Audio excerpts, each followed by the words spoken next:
د اسلامي همکاریو سازمان استازي په افغانستان کې خپله دنده پیل کړه. سلام ستړي مشئ، وخت مو په خیر. د اسلامي همکاریو سازمان ویلي چې محمد سعید العیاش په افغانستان کې د دغه سازمان د دفتر د رئیس په توګه په خپله دنده پیل کړې ده. یا سازمان ویلي چې د افغانستان دفتر ته دنده سپارل شوې ده څو د دغه هیواد په اړه په اسلام آباد کې د دغه سازمان په غونډه کې شوې ژمنې عملي کړي.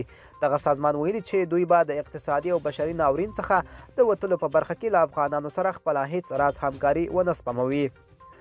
د یادونه ده چې د اسلامي همکاریو سازمان څه موده وړاندې په اسلام آباد کې د افغانستان په اړه جوړې شوې غونډې ته ژمنه کړې وه چې یاد سازمان به د افغانستان لپاره ځانګړي استازی ټاکي او همداراز له دې هیواد سره د بشري مرستو لپاره به یوه مالي صندوق هم رامنځته کوي.